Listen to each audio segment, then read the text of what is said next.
Hi everybody, Jodie from JPS Family Daycare Advisors. I started a conversation on Facebook about this, so I'm just following up on this little strategy. This is like my go-to strategy when I work directly with children, and this is one of the ways that I mentor educators into working with children. This is also one of the ways that I teach if I'm teaching the diploma or the cert or any kind of teachings. I always advocate in my philosophy for the empowering of children and educating children. So this kind of this is my whole strategy. Now, just a few disclaimers before I start. For me and the way that I implement this strategy, I've got a 99% success rate in implementing and developing really quality behaviours across the service, really good quality behaviour management across any service that I've worked with. The children are often really empowered to make their own choices. So we see a lot of child-driven choices as this strategy sort of grows legs. So it's really excellent for that. Also, there's always going to be a percentage of children. So again, in my experience, there's only 1% of children that this wouldn't work for. So that may be an underlying condition. That may be a personality conflict. That could be a whole range of things. So there are always exceptions to every rule. But again, I find this works.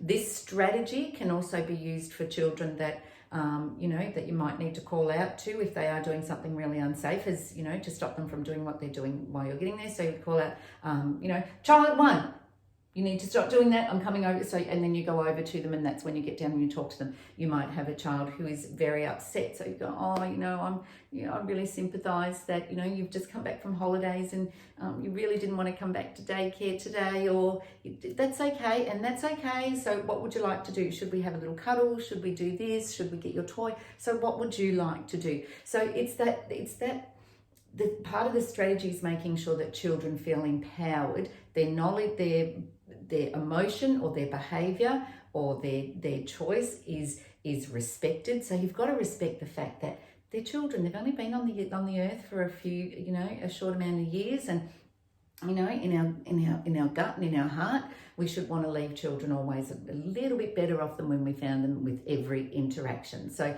there's ways to help children around it. So let's play out one or two scenarios and make sure that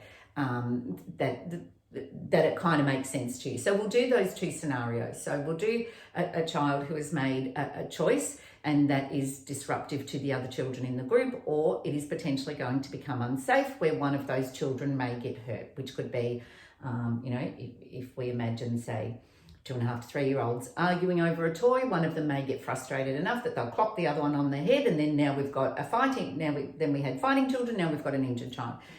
You might find that in that age group also they might be arguing and fighting and pushing and pulling a toy, and then one will bite because they don't have the skills to do that. So it's a situation where we need to intervene. So that would be that. So we've got those images in our head. So you go up, hello children, get down, hello children, what's going on here? Hopefully you have seen some kind of build up to it. You may not, and that is fine. Generally speaking, you can tell by either body language or language and when you know those children in particular, what they are telling you if they don't have the verbal ability to tell you. Okay. All right. So child who tried to take the toy. Okay, child. The other child was actually using that toy. So the other child was using that toy. That's okay. I can see that's all right. I can see that you want the toy, but you can't have that toy now. I can get you a different toy, or I can get you a truck very similar to this, but it might be a different colour. What would you like to do? So you're giving them a choice now of I still want that toy.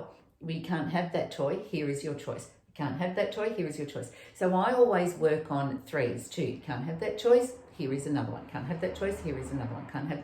Okay. You can't make your choice. Now, of course, this is always age dependent. Okay, you can't make your choice. So Jodie's going to help you make your choice. What would you like? So Jodie's going to choose for you to do a book if you can't make your choice. Would you like me to go and get another truck, or you can go on the bike, or you can do whatever. Now, let's just say in most cases, this is what happens. The child will make their own choice at some point. So they're, all right, I want to go and do a puzzle. Now, if you haven't made puzzle part of your choice, the puzzle's great. Go and do a puzzle. Yep, puzzle is a really good choice. You go off and do your puzzle, and I'll pop in and see you shortly. I'll touch base with you shortly, whatever. Yep, great, all good, okay. And this may take a little bit of time. There may still be some tears, but that is your underlying strategy. And then now the most important part for this is that, remember, that's got to be consistent with everything. So this can be consistent with the child, not wanting lunch. That's okay. If you don't want your lunch, that's okay. But what you can do in the meantime is you either choose to taste your lunch, or you choose to have your Vegemite sandwich, or you choose to eat at afternoon tea. So what is your choice? And again, age appropriate, all those sorts of things. So what is your choice? So you're taking kind of pressure off them too to make a really big decision. So you're bringing it right down, and they can choose. And then we will see these behaviours. I choose to. So ideally in teenagers with this strategy, would like to hopefully think that teenagers would then be able to veto themselves from certain parties or certain situations. It's about that embedding that choice right down in them for lifelong benefits. So remember, your language is consistent. The other thing, you might be working with 10 children, 12 children over the course of the week, or whatever that looks like. So this will also have your shared language within your program. So you'll find that children will start using this language amongst each other. So a child might say to another child outside, "Oh, come with me and we'll go and throw something over the fence." And you'll hear, and we see this in 5 and up and 4 and up, probably more 5 and up. No, I'm going to go and choose to do something else. So we see that I see the benefits of this with the children that I work with. So yeah, absolutely. And it kind of sets an expectation across all children. And this is something that you can support your families on, like helping them with helping children make choices and those sorts of things. Now let's do the scenario of the child who's returned from, they've been away for 3 weeks, 5 weeks, they haven't been to your home, you haven't said, "Oh, welcome back," and then the parent leaves and they're really teary, they don't want to do anything.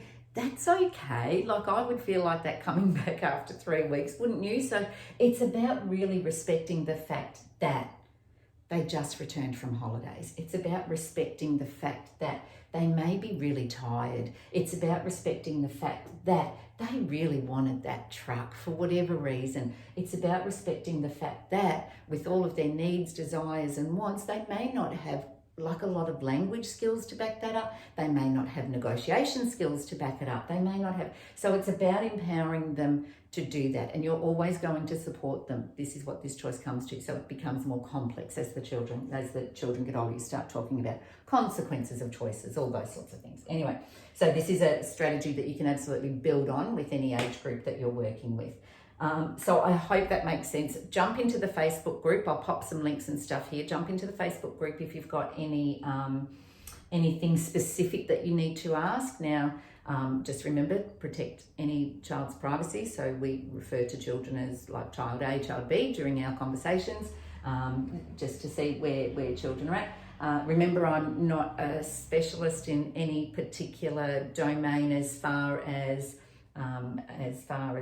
autism or even like medical. I'm not like that. I can assist you with early childhood behaviours, absolutely, and strategies is probably my really big strong point.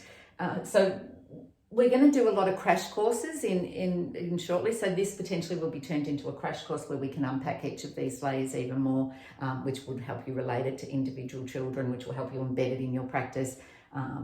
Again, your strategy, it would help you build your policies around that and expectations of people who come into your service or your program, ways of assisting parents so children get more empowerment from all adults that are engaged with them. So, that there's a lot of benefits to this strategy in my opinion. So anyway, we'll talk soon. Enjoy the rest of your day or your evening or whatever it is when you're seeing this. And yeah, we'll talk. See ya. Bye.